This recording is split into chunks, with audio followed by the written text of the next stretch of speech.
Hello viewers, আমি পলাশ বিশ্বাস। এই মুহূর্তে আমরা যেখানে আছি এটা বারিধারা যে ব্লক এবং আমার ডাইন সাইডের যে অংশটা দেখতে পাচ্ছেন এটা আমেরিকান সেন্টার।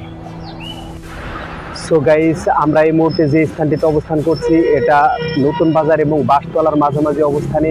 সো আমার পিছে যে এম্বাসিটি দেখতে পাচ্ছেন এটা ইন্ডিয়ান এম্বাসি এবং আমার ওই পাশের যে অংশটা দেখতে পাচ্ছেন ওটা আমেরিকান এম্বাসি।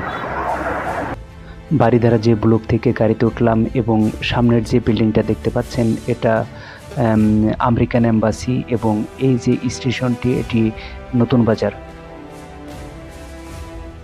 এই স্থানটি কুড়িল উড়াল সেতু, যা কুড়িল ফ্লাইওভার নামে সমাধিক পরিচিত।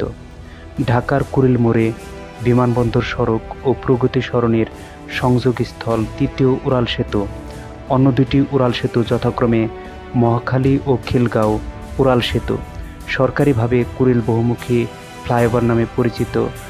এই সেতুটির লক্ষ্য হচ্ছে ঢাকার সঙ্গে পূর্বাচল নতুন শহরের সংযোগ স্থাপন, বিমানবন্দর সড়ক ও প্রগতি সরণির যানজট হ্রাস এবং নগরীর উত্তর পশ্চিম অংশের পরিবহন ব্যবস্থার উন্নয়ন।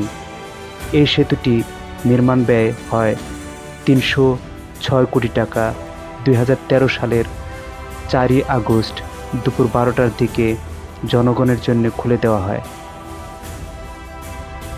এবং পাশের যে অংশটি দেখতে পাচ্ছেন এটি নিকুঞ্জ আবাসিক এলাকা। এই এলাকাটি দুই ভাগে বিভক্ত। দক্ষিণ দিকের অংশ নিকুঞ্জ ১ এবং উত্তর এর অংশ নিকুঞ্জ ২। এই এলাকাটি অনেকটা সাজানো গোছানো, কোলাহল মুক্ত। এটি এলাকা হিসেবে সুনাম আছে। এটি খিলক্ষেত অঞ্চল নিয়ে অবস্থিত।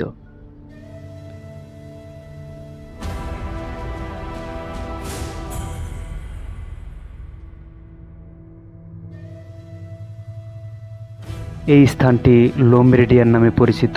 এটি ফ্রান্স ব্র্যান্ড লো মেরিডিয়ান ৫ তারকা মানের হোটেল বেস্ট হোল্ডিং লিমিটেড মালিকানাধীন।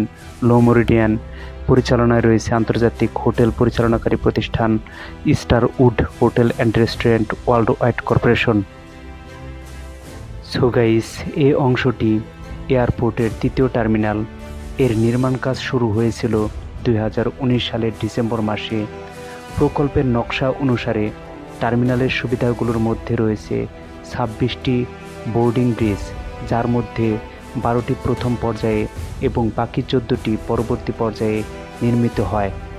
১৬টি কনভেয়ার বেল্ট, ১৫টি চেক ইন কিয়স্ক সহ ১১৫টি চেক ইন কাউন্টার, ৬৪টি প্রস্থান ইমিগ্রেশন ডেস্ক, ৫৯টি আগমন ইমিগ্রেশন, ৩টি প্রস্থান ইমিগ্রেশন ডেস্ক, ১০টি ই-গেট প্রস্থানের জন্যে, যাত্রীদের সুবিধার্থে ১২টি ওয়াকেলেটর, ৩৫টি এসকালেটর এবং ৪৩টি লিফট থাকবে, যার ৯০% ভৌত কাজ সম্পন্ন হয় এবং বাকি ১০% চলমান আছে। তবে সরবরাহ, গ্রাউন্ড হ্যান্ডলিং, প্রশিক্ষণ, সিস্টেম ক্যালিব্রেশন ইত্যাদি বিষয়ে সিদ্ধান্ত গ্রহণে বিলম্বের জন্যে টার্মিনাল ৩ ২০২৫ সালের মাঝামাঝি জুন জুলাই মাসের মধ্যে চালু হওয়ার আশা করা হচ্ছে।